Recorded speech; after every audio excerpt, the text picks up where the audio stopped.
5 నిమిషాలు వేరేగా కూర్చుంటే నీతో ఏదో ఒక సమస్య చెప్పుకుందాం అంటే అక్కడ కుదరట్లేదు.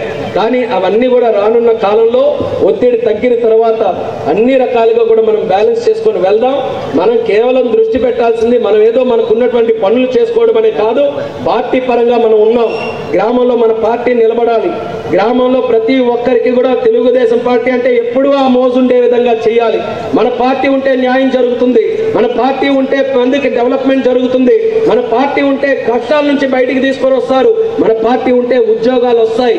ఇది గ్రామంలో మనం ఎప్పటికప్పుడు తెలియజేసే విధంగా కార్యకర్తలు మన అధికారంలో ఉన్నాం కాబట్టి వెనకడుగు వేయకుండా మనం ఇప్పటికీ కూడా ప్రతిపక్షంలో ఉన్నప్పుడు ఏ రకంగా కష్టపడి పనిచేశామో అదే రకంగా ప్రజలతో నిత్యం అనుసంధానం చేసుకొని చేసినప్పుడే మళ్ళీ రాబోతున్న 2029 ఎలక్షనే కాదు, రాబోతున్న 4-5 ఎలక్షన్లో తెలుగుదేశం పార్టీని ఢీకొట్టే పార్టీ మనకు ఉండదనేది ఈ సభాముఖంగా తెలియజేసుకుంటూ మంచి అవకాశాలు ఈ రోజు ఉన్నాయి.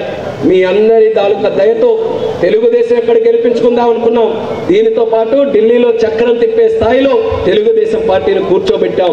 చంద్రబాబు నాయుడు గారు ఒక పక్కన నరేంద్ర మోదీ గారికి బలమిస్తూ, నరేంద్ర మోదీ గారు కూడా ఈరోజు చంద్రబాబు నాయుడు గారిని గౌరవిస్తూ ఆయన కూడా మన రాష్ట్రాన్ని ముందుకు నడిపిస్తున్నాడు. మొన్న మీరందరూ కూడా చూసుంటారు, అమరావతిలో పునఃప్రారంభం కార్యక్రమం పెట్టాం. అందరూ కూడా ఇచ్చేస్తున్నారు, అందరూ ఇచ్చేస్తున్నారు. ఆ కార్యక్రమంలో ఒక పక్కన ప్రధానమంత్రి గారు మాట్లాడుతుంటే ఆ మాట మన తెలుగు ప్రజలకు అర్థమయ్యేలా చెప్పడానికి మరొక పక్కన నేను కూడా ఉండి ఆయన తాలూకా ఆలోచనలు, ఆయన మాటలన్నీ చెప్పేటటువంటి ఒక మహాదృష్టం నాకు ఆ రోజు దక్కింది. నేను ఎప్పుడు ఆయన ద్వారా వింటాం అనుకోలేదు, కానీ ఆ రోజు ఒక బ్రహ్మాండమైన మాట అన్నాడు. నేను గుజరాత్లో సీఎంగా ఉన్నప్పుడు ఆ రోజు చంద్రబాబు నాయుడు గారు ఆంధ్రాలో ఏం చేస్తున్నారో గమనించి మా అధికారులకు పంపించి తెలుసుకొని ఆ విషయాలన్నీ నేను గుజరాత్లో చేసేవాడిని. ఈ రోజు నేను కాదు ఐటీకి హెడ్, ఐటీకి ఎప్పుడు కూడా చంద్రబాబు నాయుడు గారే ముందుకు నడిపించేవారని ఆ రోజు అంత పెద్ద సభలో రాష్ట్ర దేశ ప్రజల ముందు ఆయన చెప్పారనంటే చంద్రబాబు నాయుడు గారి మీద నరేంద్ర మోదీ గారికి ఎంత గౌరవం ఉందో మీరు చూడాలి. అదే రకంగా చంద్రబాబు నాయుడు గారు చెప్పారు, ఈ భారతదేశం ప్రపంచంలోనే ఈరోజు ఒక బ్రహ్మాండమైనటువంటి దేశంగా, బలమైన శక్తివంతమైన దేశంగా ఈరోజు ఎదిగిందనంటే దానికి కారణం ఏకైక నాయకుడు మన ప్రధానమంత్రి నరేంద్ర మోదీ గారని.